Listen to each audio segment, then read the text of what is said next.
এমনও নিকৃষ্ট সন্তান আছে যেই সন্তানকে মা গর্ভে ধারণ করেছে, নিঃস্বার্থ 2টা বছর দুধ পান করিয়েছে। ওই সন্তানের বাসায় মা যদি কাজ না করে মায়ের খাবার জুটে না। যেই বেলা ঘর মুছে দেয় ওই বেলা কিছু খাবার দেয়, থালা বাসন কাপড় ধুয়ে দেয়, খাবার দেয়। বলে গর্ভধারণ করেছে যেই সন্তান, ওই সন্তানের বাসায় যদি অসুস্থতা আর বার্ধক্যের কারণে যেই বেলা কাজ করতে পারে না, ওই মায়ের ওই বেলা নসিবে খাবার জুটে না। এই রকম হাজারো হাজারো ঘটনা আমাদের দেশে আছে না নাই? সাবধান, জঘন্য এক পাপ তো পাপ, এটা কিয়ামতের অন্যতম আলামত। আল্লাহ তাআলা সব পাপের শাস্তি দেওয়ার ব্যাপারে বিলম্ব করেন, তার মানে ওই পাপের শাস্তি আল্লাহ তাআলা পরকালে দিবে। কিন্তু কয়েকটি পাপের শাস্তি দেওয়ার ক্ষেত্রে আল্লাহ বিলম্ব করেন না। বলে এর মধ্যে অন্যতম হলো, যদি কেউ মা বাবার সাথে অসৎ আচরণ করে, দুনিয়ায় থাকতেই এই কর্মের অ্যাকশন শুরু হয়ে যায়। এজন্য আমরা কখনোই মা বাবার সাথে অসৎ আচরণ করব না। মা বাবার মতো নেয়ামত আর কেউ আছে? দোয়ার খাজানা। সেজন্য মা বাবার সাথে অসৎ আচরণ কিয়ামতের আলামত। আর একটা কথা নবীজি এই হাদিসে বলছে, নগ্নপদ বিশিষ্ট রাখালগুলো উঁচু উঁচু অট্টালিকা নির্মাণের প্রতিযোগিতা করবে। সম্প্রতি সময় এগুলো বেশি দেখা যায়। কোনো বৈধ উপার্জন নাই। একজন চাকরি ব্যবসা করে করতেছে, তার তো উপার্জনের সোর্স দেখা যায়, কিন্তু উনি কিছু করে না। করতো কি? কয় আওয়ামী লীগ করতো। এমিয়া করতো কি? 10 তলা বাড়ির মালিক। আবার এমনও আছে ইংল্যান্ডে 200-250 বাড়ির মালিক, আছে না নাই? ব্যবসা বাণিজ্য চাকরি কিছু নাই, করতো কি? এক দল। তাইলে ওইটা কি পেশা? না। বলে এই ধরনের লোক সমাজে কম বেশি আছে না নাই? উঁচু উঁচু অট্টালিকা নির্মাণ করতেছে, অথচ বৈধ ইনকামের কোনো সোর্স নাই। বলে এটাও কিয়ামতের আলামত। তা হাদিসটা বলার মূল উদ্দেশ্য হলো যে কিয়ামত কখন সংগঠিত হবে, সংগঠিত হওয়ার সময় নবীজিও জানেন না, জিবরাইল আলাইহিস সালামও জানেন না, একমাত্র জানে কে? তবে নবীজি সাল্লাল্লাহু আলাইহি ওয়াসাল্লাম কিছু আলামতের কথা বলে দিয়েছেন। আমি সেই আলামত সম্পৃক্ত একটা হাদিস আপনাদের খেদমতে পাঠ করেছি। এই হাদিসের মধ্যে নবীজি সাল্লাল্লাহু আলাইহি ওয়াসাল্লাম 6টি বিষয়ের কথা বলেছেন। নবীজি বলেন, এই 6টি বিষয় যতক্ষণ সংগঠিত না হবে ততক্ষণ পর্যন্ত কিয়ামত সংগঠিত হবে না। 1 নাম্বার, ওয়ান আবি হুরায়রা রাদিয়াল্লাহু তাআলা আনহু قال قال رسول الله صلى الله عليه وسلم لا تقوم الساعة حتى يقبض العلم। নবীজি সাল্লাল্লাহু আলাইহি ওয়াসাল্লাম বলেন, ততক্ষণ পর্যন্ত কিয়ামত সংগঠিত হবে না যতক্ষণ না ইলম উঠিয়ে না নেওয়া হবে। তার মানে কিয়ামতের আগে ইলম উঠিয়ে নেওয়া হবে। তা কিয়ামতের আগে উঠায় নিবেন আল্লাহ তাআলা ইলম। গ্রাম অঞ্চলে, আমাদের অঞ্চলেও শুনতাম ছোটবেলায়, এই কথাটাকে একটু পরিবর্তন করে মানুষেরা বলা বলি করত যে আল্লাহ তাআলা কিয়ামতের আগে কোরআন হাদিস উঠায় নিয়ে যাবে। মূলত কোরআন হাদিস থাকবে, সব থাকবে, কিন্তু কোরআন হাদিস বোঝার মতো ব্যক্তি, বোঝানোর মতো ব্যক্তি থাকবে না। তা ওনারা একটা গল্প বলতো। কি বলতো? বলতো যে একদিন ফজরের নামাজে ইমাম সাহেব নামাজ পড়ানোর জন্য দাঁড়াবে, সূরা ফাতিহা ভুলে যাবে। আপনি আমাকে বলেন কিয়ামত কখন সংগঠিত হবে, এই খবর আপনি আমারে দেন, আমারে বলেন কিয়ামত কখন হবে। এই প্রশ্নের জবাবে নবীজি সাল্লাল্লাহু আলাইহি ওয়াসাল্লাম বলেন, মাল মাসউলু আনহা বিআলামা মিনাস সাইল। নবীজি বলেন, এই ব্যাপারে যাকে প্রশ্ন করা হয়েছে তিনি প্রশ্নকারীর চাইতে বেশি জানেন না। তার মানে এই প্রশ্নের জবাব জিবরাইল আলাইহিস সালামও যা জানে, নবীজিও তা জানে। যদিও সাহাবা একরাম চিনতেছে না যে এই লোকটা আসলে পাবলিক না, ইনি তো জিবরাইল আলাইহিস সালাম, কিন্তু নবীজি তো চিনতেছেন, তাই না? কেমন যেন নবীজি বলতেছেন, ভাই জিবরাইল, কিয়ামত কখন হবে আপনিও যেমন জানেন না, আমিও জানি না। এবার জিবরাইল আলাইহিস সালাম বললেন, তাহলে কিয়ামতের আলামত বলেন। এই হাদিসের মধ্যে নবীজি সাল্লাল্লাহু আলাইহি ওয়াসাল্লাম দুইটি আলামতের কথা বলেছেন। কয়টা আলামত? দুইটা আলামত।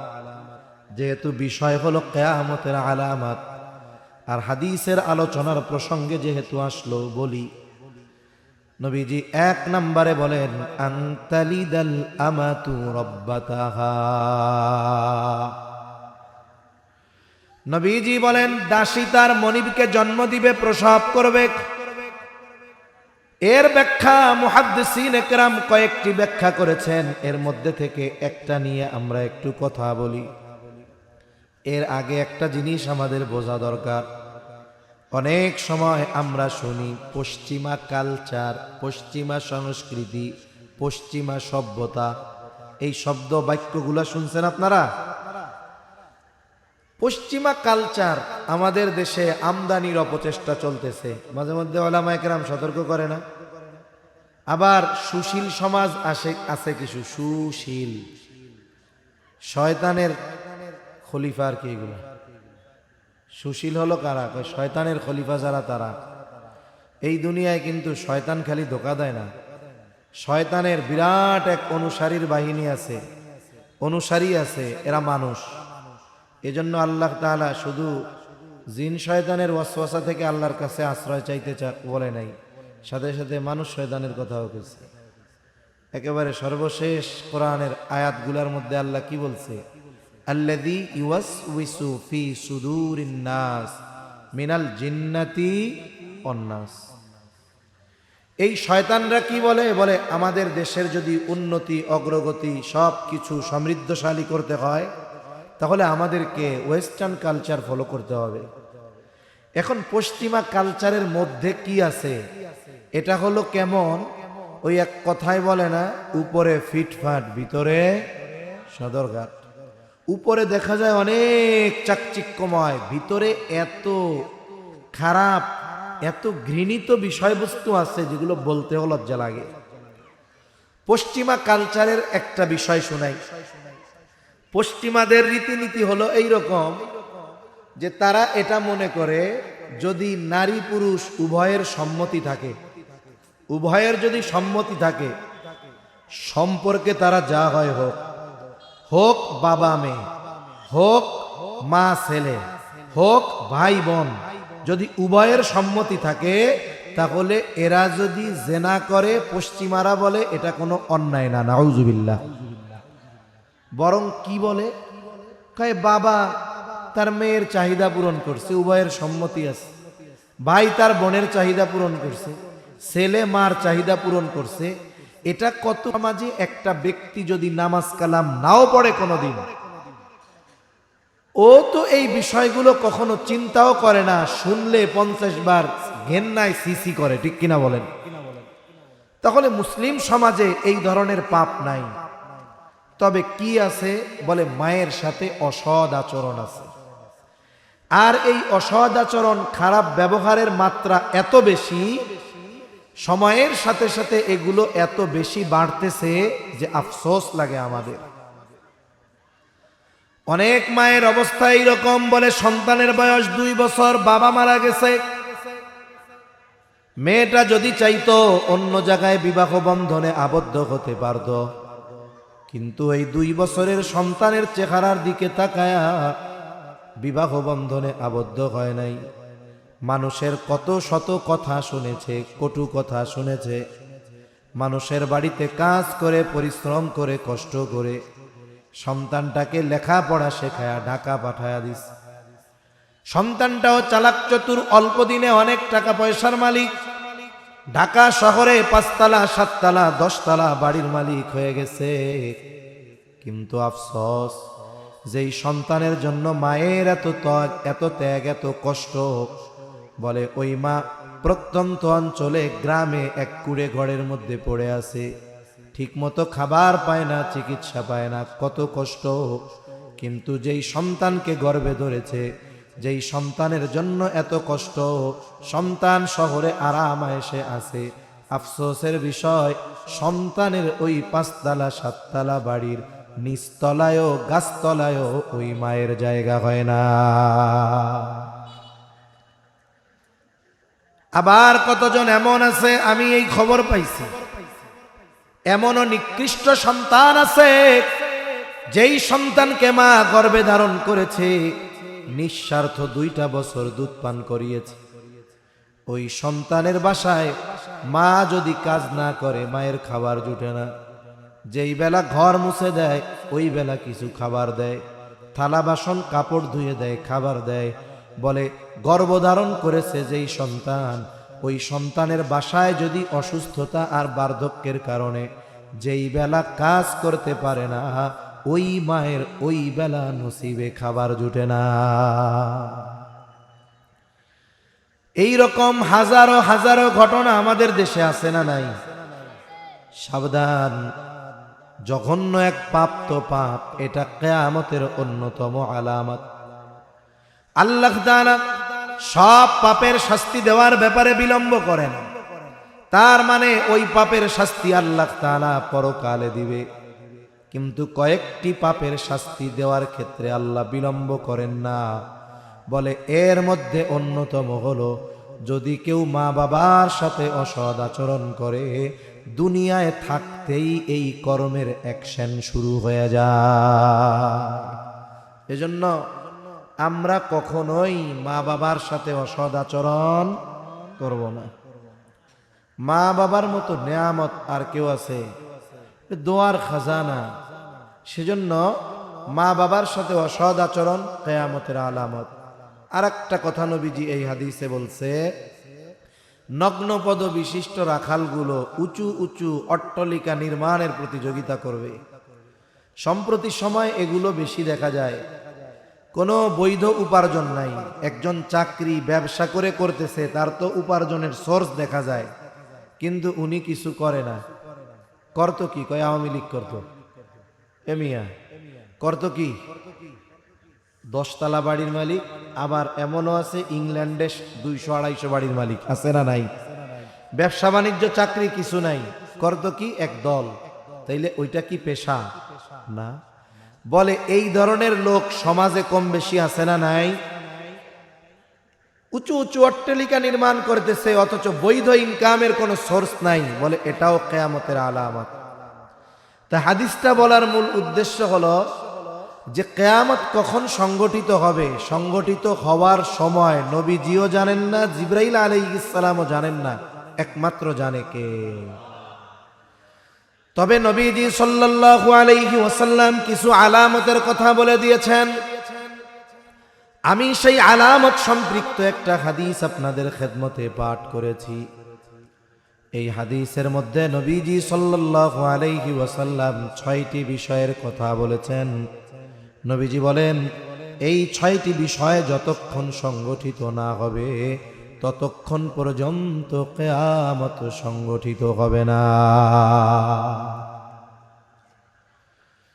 1 নাম্বার, ওয়ান আবি হুরায়রা রাদিয়াল্লাহু তাআলা আনহু قال قال رسول الله صلى الله عليه وسلم لا تقوم الساعة حتى يقبض العلم।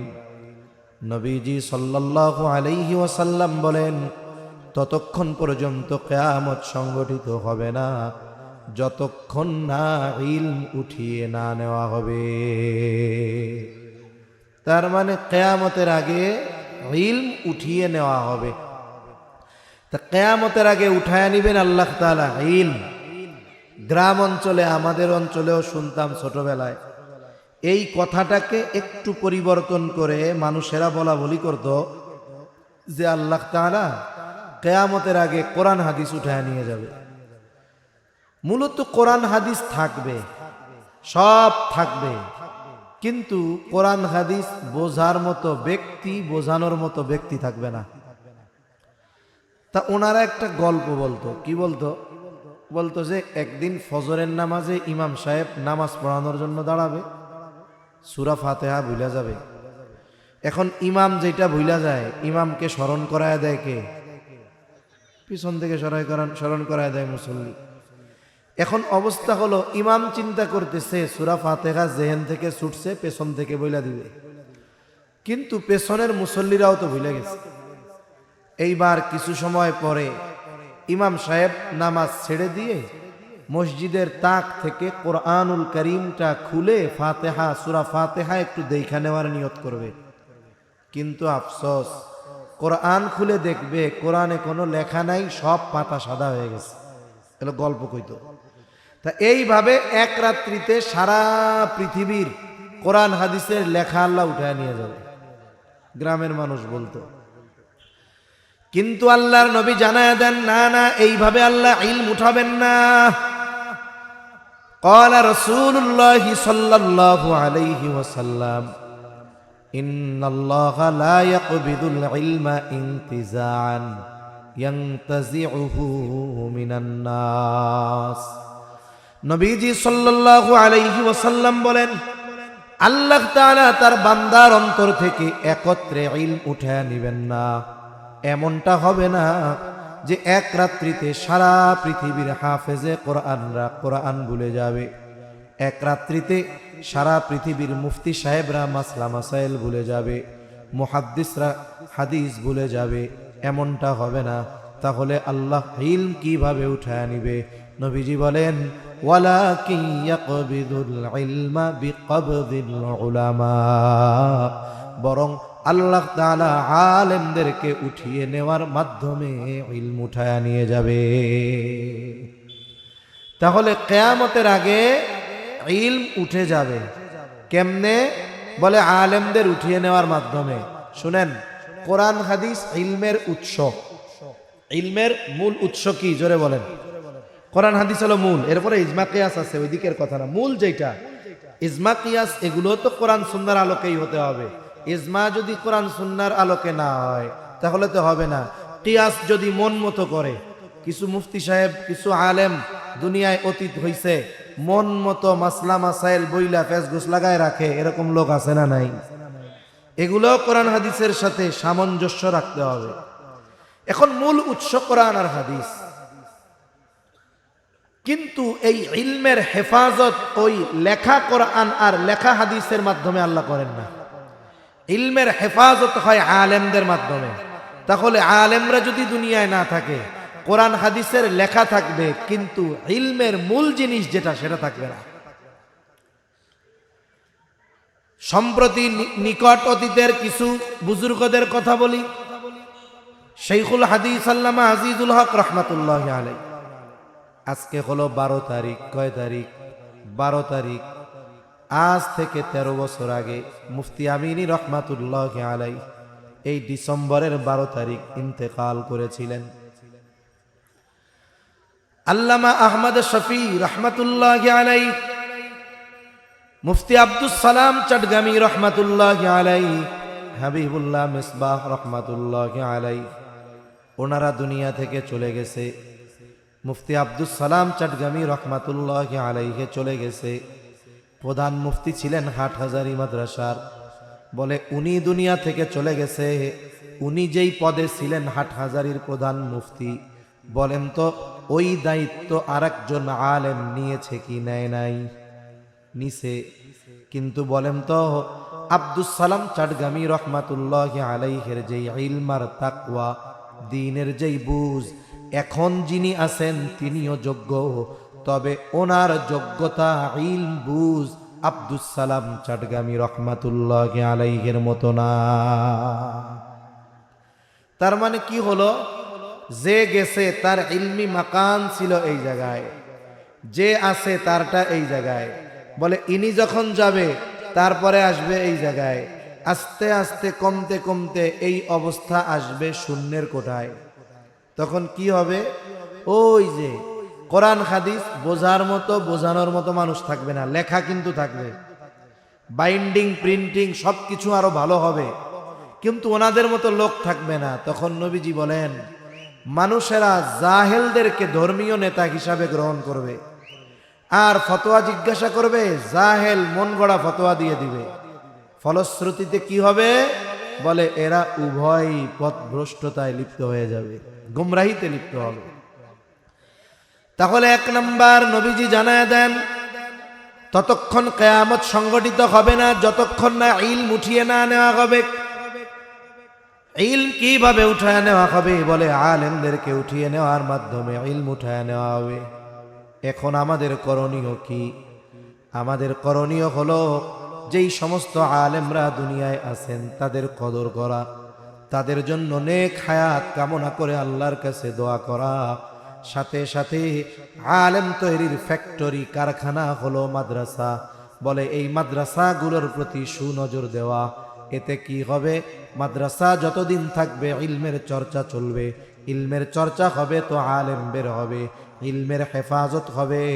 আর আল্লাহ তাআলা এই কারণে আমাদের থেকে কিয়ামতকে দূরে সরায় রাখবে।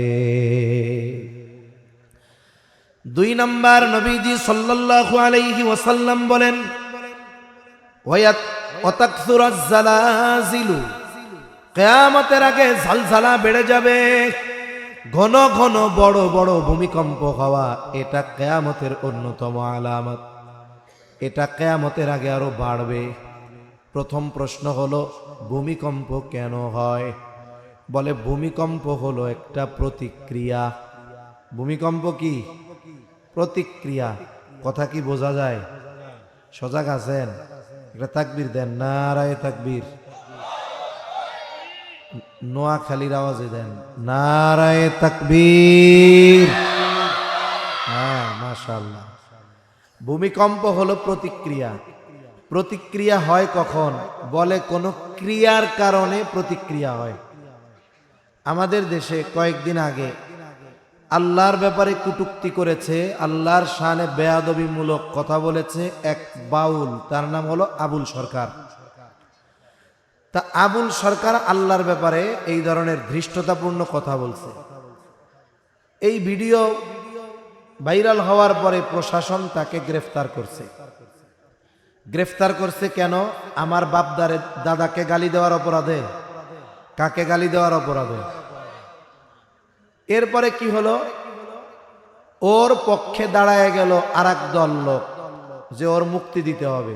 কাকে? বলে যে আল্লাহরে গালি দিছে তার মুক্তি দেওয়া লাগবে। ভাই, আমারে গালি দিলে, আমার বাপরে গালি দিলে, আমার দাদারে গালি দিলে যা হলো মেনে নেওয়া যায়, ক্ষমা করা যায়। বলে আল্লাহরে গালি দিলে কি ছাড় দেওয়া যায়? কারণ ইমানদার যে, আল্লাহ বলেন ওয়াল্লাযীনা আমানু আশাদ্দু হুব্বাল লিল্লাহ, যে ইমানদার আল্লাহর জন্য তার ভালোবাসা হলো সুদৃঢ় ভালোবাসা। এখন গালি আমারে দিলে সহ্য করা যাবে, আল্লাহরে দিলে সহ্য করার সুযোগ আছে? এখন গালি দাতার পক্ষে যারা দাঁড়ায় তাদেরকে ছাড় দেওয়ার সুযোগ আছে? এইবার ইমানদাররা সহ্য করতে পারে নাই। কত বড় সাহস! গালি দিছে, প্রশাসন ধরছে, বিচার করবে, আর তোরা ওই গালিদাতার পক্ষে দাঁড়াইছস। এইবার ইমানদার আল্লাহর গোলাম যারা, এরা দিছে দাওয়া। ওইগুলারে কি দিছে? দাওয়া দিছে, পিডানিও দিছে দুই একটারে। এখন এই বিষয়টা হলো প্রতিক্রিয়া। এই যে দাওয়া দিছে, এটা কি? জোরে বলেন, ক্রিয়া কি বলেন তো? আল্লাহরে গালি দিছে, এটা হলো ক্রিয়া। ওদেরকে শুধু শুধু আমাদের দাওয়া দেওয়ার তো কোনো দরকার ছিল না। দাওয়াটা দেওয়া হয়েছে কেন? ওই ক্রিয়ার কারণে। তাহলে দাওয়াটা প্রতিক্রিয়া, আর গালিটা হলো ক্রিয়া। প্রশাসন বা সরকারের কি দরকার? সরকারের প্রয়োজন ছিল, উচিত ছিল এই ক্রিয়া যেন সংগঠিত না হয় এই ব্যবস্থা করা। ঠিক কিনা বলেন? কিন্তু উপরন্তু আমরা কি দেখলাম? রাষ্ট্রের সর্বোচ্চ পর্যায় থেকে বলা হলো, যারা বাউলদের মানববন্ধনে হামলা করেছে তাদেরকে দ্রুততার সাথে গ্রেফতারের নির্দেশ দিয়েছেন প্রধান উপদেষ্টা। খবর পাইছেন না আপনারা? কেন?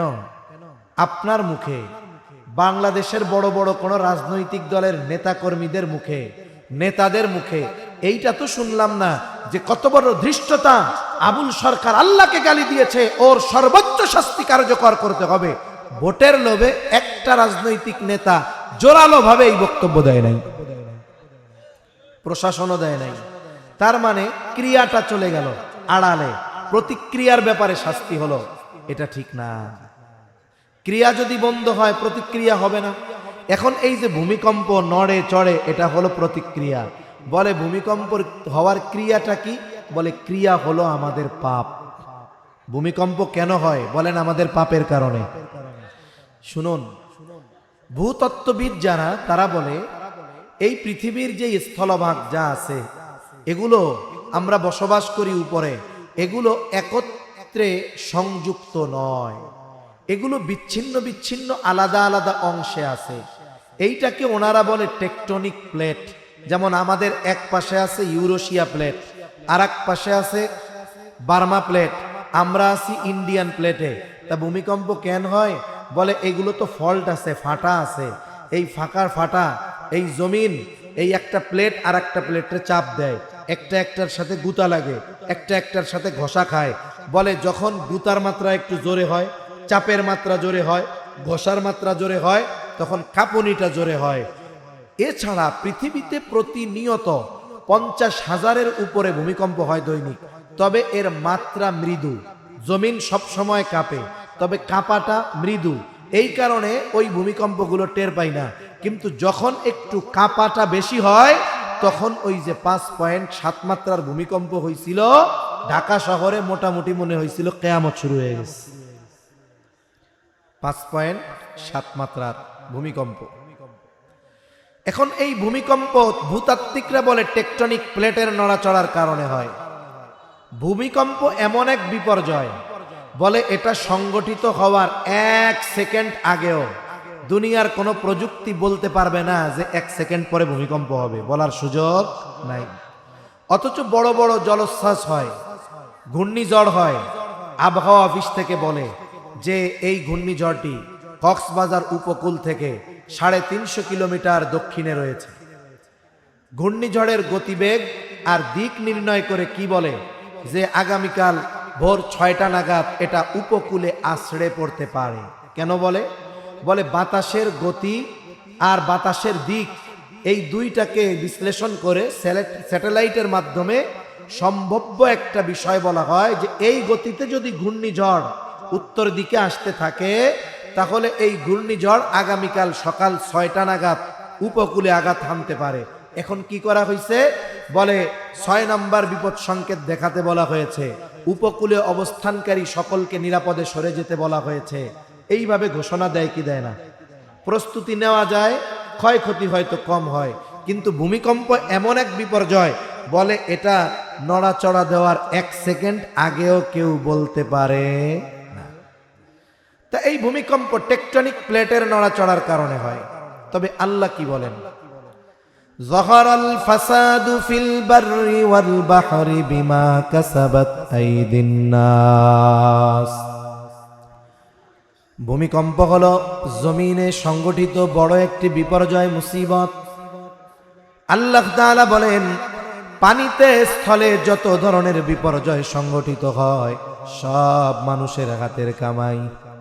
তার মানে এগুলো হয় আমাদের আমলের কারণে, পাপের কারণে, পাপাচার অনাচার, এগুলোর কারণে ভূমিকম্প হয়, ঘূর্ণিঝড় হয়, অতিবৃষ্টি হয়, অনাবৃষ্টি হয়। এক কথায় ভূমিকম্প হওয়ার অন্যতম প্রথম এবং প্রধান কারণ হলো আমাদের পাপ। পাপের কারণে ভূমিকম্প হয়। এজন্য পাপ যদি বন্ধ করে দেই ভূমিকম্প কমবে। এখন যেই পরিমাণ পাপ করি সেই পরিমাণ শাস্তি আল্লাহ দেয় না। আল্লাহ তাআলা বলেন লিউযীকাহুম বা'দাল্লাযী আমিলু। যেই পরিমাণ পাপ আমাদের দ্বারা সংগঠিত হয়, ওই পরিমাণ পাপের শাস্তি যদি আমাদের দেওয়া হতো আমরা নিশ্চিহ্ন হয়ে যাইতাম। আমাদেরকে সামান্য পাপের শাস্তি দেওয়া হয়, বলে এতেই 5.7। জাপানে কয়েকদিন আগে মনে হয় প্রায় 8 মাত্রার ভূমিকম্প হয়েছে। তাহলে আমাদের পাপের কারণে আল্লাহ ভূমিকম্প দেন, শাস্তি আস্বাদন করান।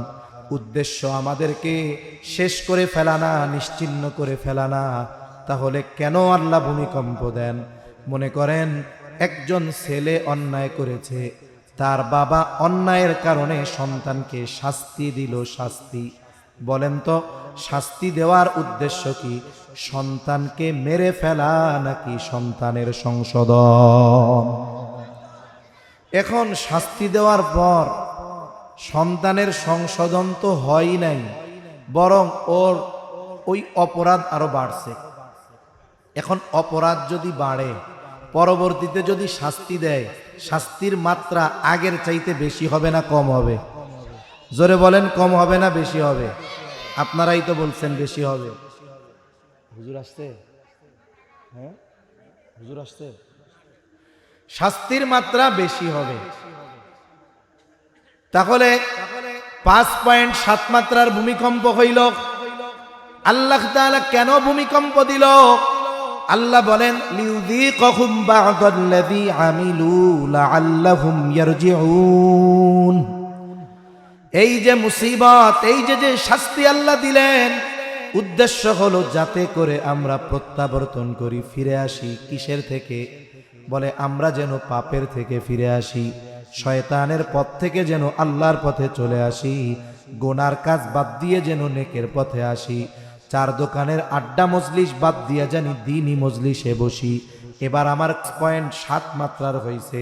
বলেন তো, মসজিদে ফজরের নামাজে আগের চাইতে মুসল্লি 5 গুণ বেড়ে গেছে। 4 দোকানে টেলিভিশনগুলো বন্ধ হয়ে গেছে, বা যেই দোকানে টেলিভিশন আছে এখন শুধু কোরআন তেলাওয়াত আর ওয়াজ মাহফিল চলে। হ্যাঁ, 4 দোকানের আড্ডা বন্ধ হয়ে গেছে, খুনোখুনি, হানাহানি, মারামারি সব বন্ধ হয়ে গেছে। তাইলে আল্লাহ তো ভূমিকম্প দিছে এইগুলা বন্ধ করার জন্য। আমরা কি করছি? পিতা যেমন অন্যায় কাজ না ছাড়ার কারণে শাস্তির মাত্রা বাড়ায়া দিছে, আমরা যেহেতু অন্যায় কাজ ছাড়ি নাই, ভালো কাজ ধরি নাই, আমাদের অবস্থা হলো ওই লোহার মতো। লোহাকে পিটাইলে একটা আওয়াজ হয়, কি হয়? বলে যেই সেই। লোহা পিটাইলে কি আওয়াজ হয়? লোহা কেমন যেন কয়, ও মিয়া আমারে পিটাইয়া তুমি দা বানাও, খুন্তা বানাও, ছুরি বানাও, চাপাতি বানাও, যা বানাও বানাও, পিটাইয়া আমারে তুমি কিন্তু স্বর্ণ বানাইতে পারবে না, আমি লোহাই আছি। ঠিক কিনা কোন? আমাদের অবস্থা হলো এইটা। যখন ভূমিকম্প হইছে, জানি না আপনারা কেউ ঢাকায় ছিলেন কিনা, ওই দিন আমি ঢাকা ছিলাম। আহা কি পরিস্থিতি! মুহূর্তের মধ্যে মনে হচ্ছে বিল্ডিং গুলো কড়কড় করে ভেঙে গার উপরে পড়ে যাবে। মুহূর্তের মধ্যে মনে হচ্ছে কিয়ামত হয়ে গেল। বাহিরে মানুষেরা মুহূর্তের মধ্যে বের হয়ে আসছে, মানুষের আত্মচিৎকার, কঠিন এক পরিস্থিতি হয়ে গেছে। বলে পরের দিন আবার যেই সেই। এখন আমরা যদি পরিবর্তন না হই, আল্লাহ বলেন ভূমিকম্প দিলাম লাআল্লাহুম ইয়ারজিউন, যাতে করে তারা পাপের থেকে ফিরে আসে, দ্বীনের পথে আসে, গুনার পথ থেকে ফিরে আসে। যেহেতু ফিরলা না, 5.7 মাত্রার শাস্তি দিলাম, ফিরলা না, অপেক্ষা করো, এর পরের শাস্তি হবে 7.5। ঠিক কিনা বলেন? তাহলে কিয়ামতের আগে ভূমিকম্প বাড়বে। বাড়ার অন্যতম কারণ আমাদের পাপ। আমাদের কি? জোরে বলেন। এখন কইতে পারেন, হুজুর এই মিরওয়ারিশপুরের লোকজন আমরা যদি পাপ ছাইড়া দেই তাইলে কি ভূমিকম্প বন্ধ হয়ে যাবে? সারা পৃথিবীর সব মানুষ পাপাচারে লিপ্ত, আমরা ছাড়লে বন্ধ হবে? এখন বিষয় হলো, পাপ তো আমরা করব না। আল্লাহর নবী জানায়া দেন, পাপের আধিক্য যখন বেশি হয়ে যাবে, সমাজে বুজুর্গ থাকবে, আহলুল্লাহ থাকবে, মুত্তাকি বান্দারাও থাকবে, ভালো মানুষও থাকবে, কিন্তু পাপী আর পাপাচারের আধিক্য যখন হবে, আল্লাহ যখন শাস্তি দিবে, বলে ওই শাস্তি থেকে কেউ বাঁচবে না।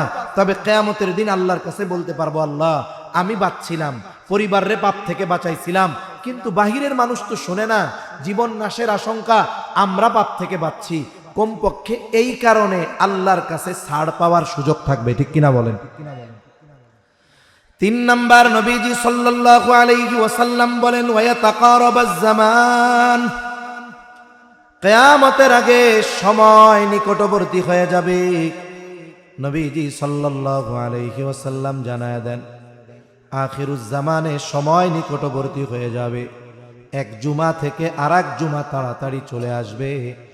অবস্থা এমন হবে, এক যুগকে মনে হবে 1 বছরের মতো, বছরকে মনে হবে মাসের মতো, মাসকে মনে হবে সপ্তাহের মতো, সপ্তাহকে মনে হবে দিনের মতো, দিনকে মনে হবে ঘন্টার মতো, ঘন্টাকে মনে হবে মিনিটের মতো, আর মিনিটকে মনে হবে আগুনের স্ফুলিঙ্গ তথা সেকেন্ডের মতো। মুহাদ্দিসিনে কেরাম বলেন এর দ্বারা উদ্দেশ্য হলো যে সময় থেকে বরকত উঠায় নেওয়া হবে, সময়ের মধ্যে বরকত থাকবে না। কয়েল আছে আশেপাশে না? মশার কয়েলের গন্ধ আসতেছে, মশার কয়েলটা বন্ধ করে দেন। তার মানে মূল কথা হলো কি, একটু চা খাওয়াই আমরা, যে কিয়ামতের আগে সময় থেকে বরকত চলে যাবে। জাস্টিস মুফতি তকি উসমানী দামাত বারাকাতুহুমুল আলিয়া সময়ের মূল্যায়ন নিয়ে বয়ান করতে গিয়ে বলেন, সময় হলো রাবারের মতো। কিসের মতো? যদি সাইডা দেয় এটা হয়ে যাবে 3 ইঞ্চি, যদি এটারে টান দেয় এটা হয়ে যাবে 30 ইঞ্চি। রাবার যেমন টানার মাধ্যমে লম্বা করে ফেলানো যায় 30 ইঞ্চি, সাইডা দিলে 3 ইঞ্চি।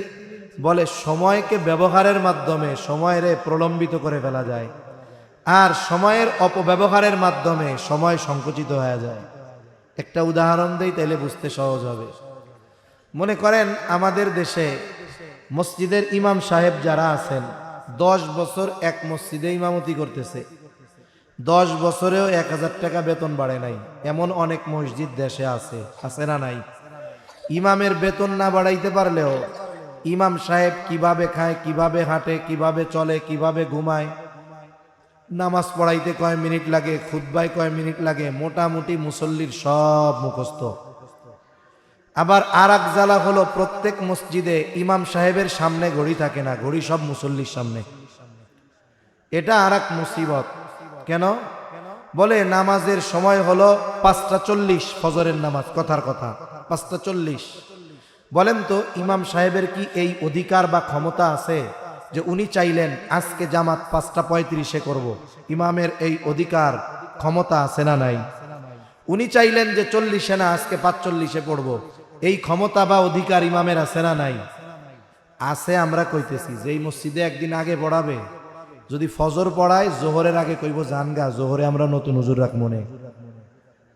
মুখ দিয়া কইছেন ঠিক, কিন্তু বাস্তবতা ভিন্ন। তবে আল্লাহ যাদেরকে বাইতুল্লাহ সফরে নিয়েছে, হারমাইনে গিয়েছেন মক্কা মদিনায়, ওইখানে দেখবেন যে ঘড়িগুলা আছে ওইখানে নামাজের ওয়াক্ত কয়টায় শুরু হবে সেই সময়টা উঠে, জামাত কয়টায় শুরু হবে এই সময় নাই, এই সময় উল্লেখিত নাই। এজন্য কি দেখা যায়, কয় ফজরের আজান হইছে 5 মিনিট পরে ইমাম নামাজে দাঁড়ায় গেছে, ফজরের আজান হইছে 15 মিনিট পার হয়ে গেছে, ইমাম সাহেবের খবর নেই। হ্যাঁ বুঝলাম, ওই 2 জায়গায় তো মানুষ এই চিন্তা নিয়েই যায়, কিন্তু আমাদের দেশে মানুষের কাজ থাকে, ব্যস্ততা থাকে, এই জন্য নামাজের নির্ধারিত একটা সময় নির্ধারণ করা হয়, এটা দোষণীয় কিছু না। তবে আমাদের দেশের দোষ কোনটা? বলে 5:40 নামাজ হবে, এখানে ইমাম সাহেব সামনে বসাও আছে, ইমাম সাহেব বসা, ডিজিটাল ঘড়িতে 5:39 45 সেকেন্ড, ইমাম সাহেব বসা, মুসল্লি সব দাঁড়ায় কয়েকজন, উঠেন টাইম হয়ে গেছে। বলে কি বলে না? ইমাম দাঁড়ানোর আগে কেন দাঁড়াইলো, এটা কিন্তু আদবের খেলাফ, এই কাজগুলো করা যাবে না। তা ওই যে ঘড়ি সামনে আছে না, তা ইমাম সাহেবের ফজরে কয় মিনিট লাগে, জোহরে কয় মিনিট লাগে, আসরে কয় মিনিট লাগে, সব মুসল্লির মুখস্থ। এখন বৃহস্পতিবারের রাত, কথার কথা বৃহস্পতিবারের রাত ফজরের নামাজে ইমাম সাহেব চিন্তা করছে আজকে মুসল্লিদেরকে দিয়া নতুন একটা আমল করাবো, সূরা সাজদা প্রথম রাকাতে আর দ্বিতীয় রাকাতে পড়বো সূরা দাহার, অন্যান্য দিন সূরা মুজাম্মিল ওই প্রায় 2.25 পৃষ্ঠা, এটা দিয়া 2 রাকাত পড়ায়, আর আজকে নিয়ত করছে 5 পৃষ্ঠা দিয়ে 2 রাকাত পড়াবো। তাহলে অন্য দিন যদি 10 মিনিট লাগতো, আজকে মিনিমাম 15 মিনিট লাগবে। কারণ কি, 3 পৃষ্ঠা তিলাওয়াত বেশি হবে, আরো বেশি লাগতে পারে। ইমাম সাহেব নামাজে দাঁড়াইলেন 5:40 45, মুসল্লির হিসাব আছে কিন্তু, যে 40 দাঁড়াইলে 44 প্রথম রুকুতে যাবে, কিন্তু ইমাম সাহেব কেরাত যে লম্বা টান ধরছে 44 পার হইছে, রুকুতে যাওয়ার কোনো ভাবসাব নাই। মুসল্লিদের একটা সিগনাল আছে, ইমাম রে সিগনাল দেয়, কোন তো সেই জাতীয় সিগনাল কি?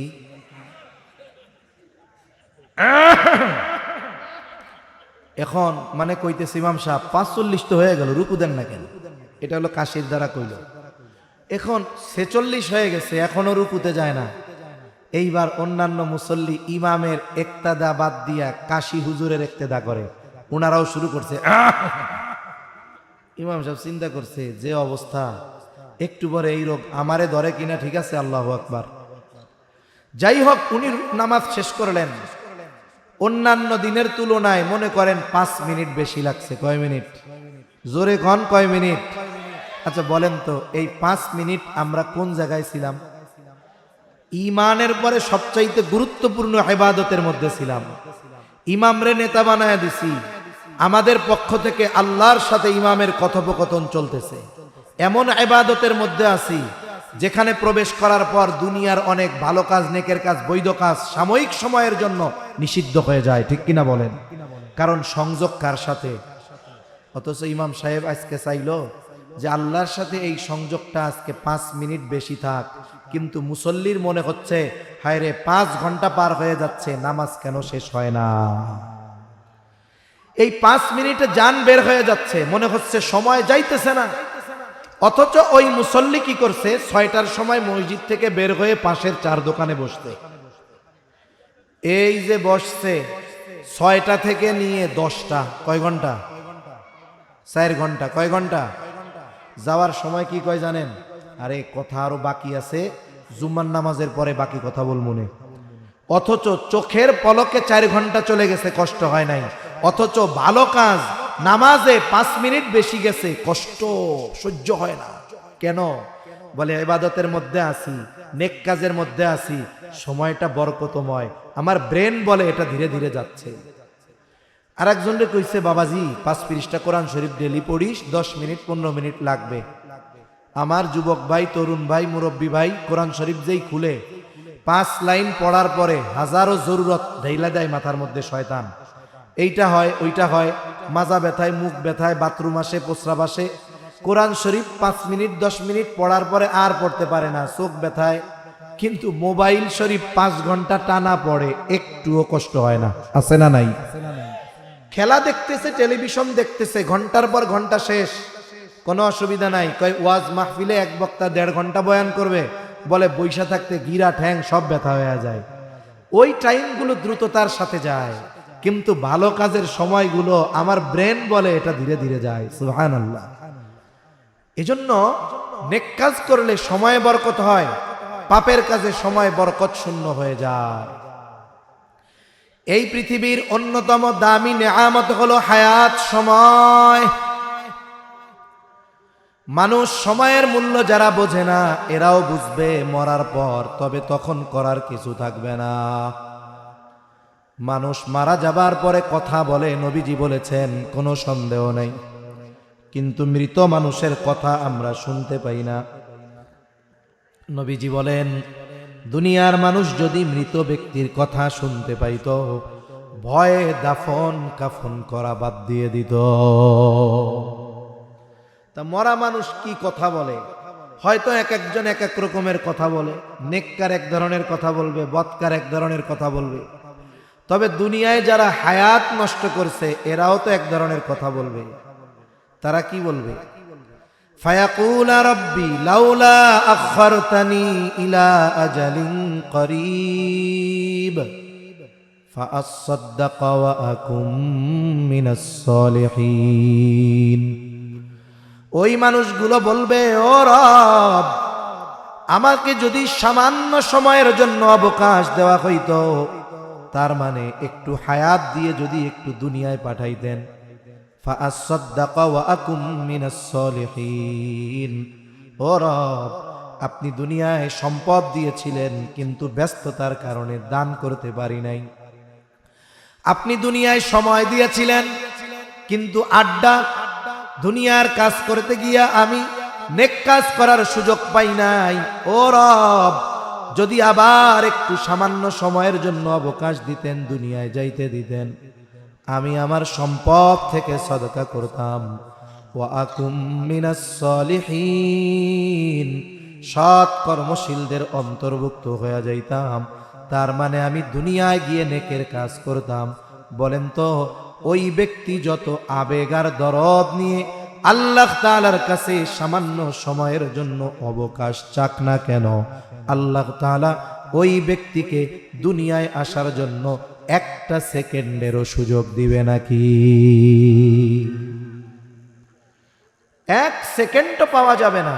হায়াত, সময়, বলেন তো সেই হায়াত, সেই সময় এখন আমাদের আছে না নাই? জোরে বলেন আছে না নাই? তাইলে দুনিয়ার যত বড় টাকাওয়ালা হোক, আমি শত শত কোটি টাকাওয়ালার খবর জানি, শত শত কোটি টাকার মালিক 500 টাকা খরচ করার আগে 5 বার ভাবে। অথচ টাকার মালিক কি? শত কোটি টাকার মালিক 500 টাকা খরচ করার আগে 5 বার ভাবে। তাইলে বলেন তো টাকার দাম বেশি না হায়াতের দাম বেশি? হায়াত যদি থাকে, পরিশ্রম করে আল্লাহ যদি নসিবে লেখে টাকা ইনকাম করা যাবে, কিন্তু কোন টাকাওয়ালা আছে যে সারা পৃথিবীর সব টাকা দিয়ে একটা সেকেন্ড হায়াত কিনবে? সম্ভব? জোরে বলেন সম্ভব? সম্ভব না। সেই দামি সম্পদ আমার আপনার আছে। টাকা খরচ করার আগে ভাবেন 50 বার, কেন হায়াত খরচ করার আগে ভাবা যায় না? টাকা যেমন খরচ করার সময় হিসাব করি, হায়াত খরচ করার সময় হিসাব করা যায় না? কেন আমি আজকে মসজিদে সময় বেশি কাটাবো, দিনই কাজে কয় ঘন্টা কাটাইলাম, আমি আজকে 4 দোকানে কয় ঘন্টা কাটাইলাম, ফেসবুকে কয় ঘন্টা কাটাইলাম, কোরআন তিলাওয়াতে কয় ঘন্টা কাটাইলাম, এইভাবে যদি আমি আমার সময়ের হিসাব করি এবং বেশি বেশি নেকের কাজ করি, তাহলে এই সময় আমার জন্য বরকতময় প্রলম্বিত করে দিবেন কে? আরো জোরে বলেন কে? আল্লাহ। তাহলে কিয়ামতের আগে সময় বরকত শূন্য হয়ে যাবে। বাস্তবতা, এখনকার জামানা ওই রকম। আজকে জুমার নামাজ পড়লাম, কেমন জানি মনে হয় 2 দিন পরে আবার জুমা চলে আসতেছে। 4 নাম্বার, নবীজি সাল্লাল্লাহু আলাইহি ওয়াসাল্লাম বলেন, এই হুজুর আসছে, আসতে বলেন, নিয়ে আসেন। নবীজি সাল্লাল্লাহু আলাইহি ওয়াসাল্লাম বলেন, ওয়া তাযহারাল ফিতান, কিয়ামতের আগে ফিতনা প্রকাশ পাবে। এখানে মূল উদ্দেশ্য হলো দাজ্জালের ফিতনা। নবীজি সাল্লাল্লাহু আলাইহি ওয়াসাল্লাম বলেন, দাজ্জালের ফিতনা হলো এই উম্মতের জন্য সবচাইতে বড় ফিতনা।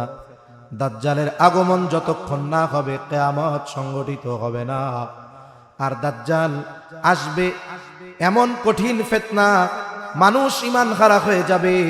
নবীজি উম্মতের প্রতি বড় রহম দিল, এই জন্য আমল শিখায় দিয়ে গেছেন।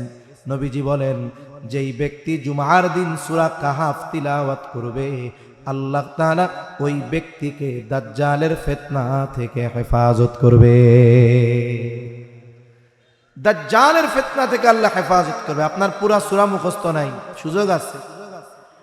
প্রথম 10 আয়াত তিলাওয়াত করেন, জুমার দিন আল্লাহ হেফাজত করবে। দাজ্জাল হঠাৎ করে আসবে না, আসার আগে আরো বড় বড় ফিতনা আসবে। সত্য মিথ্যা পার্থক্য করা কঠিন হয়ে যাবে।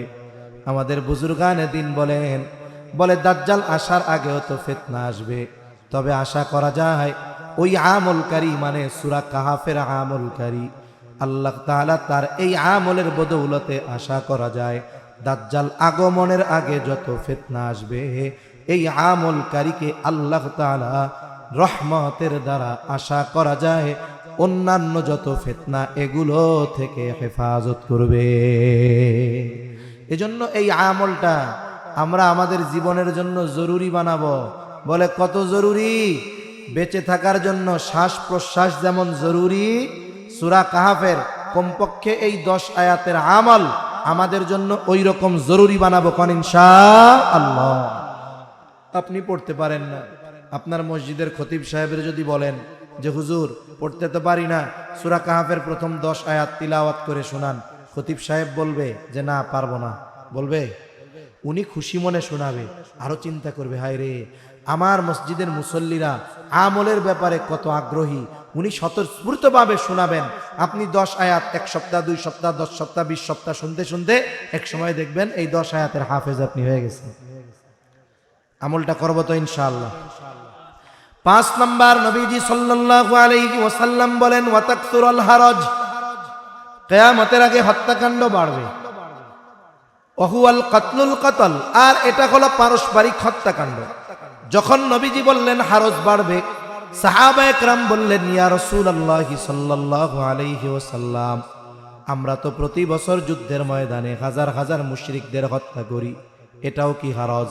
নবীজি জানায় দেন, না না, হারজ তো এটা না, বরং হারজ হলো প্রতিবেশীকে হত্যা করবে, চাচা ভাতিজাকে হত্যা করবে। তার মানে কাফের কর্তৃক মুসলমানদের হত্যা নয়, মুসলমান কর্তৃক কাফেরদের হত্যা নয়, বরং হারজ হলো মুসলমান কর্তৃক মুসলমানদের মধ্যে সংগঠিত হত্যাকাণ্ড। এটা সময়ের সাথে সাথে বাড়বে। কি পরিমাণ চলতেছে এখন দুনিয়ায় বলে দেখেন। এই দুনিয়াতে আমরা বলি মুসলমানেরা মাজলুম, কোনো সন্দেহ নাই, এটাও আবার বাস্তব। যদি গোটা পৃথিবীতে দৈনিক কাফেররা 100 মুসলমান হত্যা করে, কাফেররা যদি দৈনিক হত্যা করে 100, বলে এক মুসলমান আর এক মুসলমানকে যে হত্যা করে এর সংখ্যা হলো মিনিমাম 1000। এখন বুঝে থাকলে জবান খুলে জবাব দেন, দৈনিক মুসলমানদের হত্যা কাফেররা বেশি করে না মুসলমানরা বেশি করে? মুসলমান বেশি করে। ব্যক্তিগত কারণে, পারিবারিক কারণে, সামাজিক কারণে, রাজনৈতিক কারণে, অর্থনৈতিক কারণে, প্রভাব প্রতিপত্তি বিস্তারকে কেন্দ্র করে একের পর এক হত্যাকাণ্ড চলতেছে কি চলতেছে না? জোরে বলেন।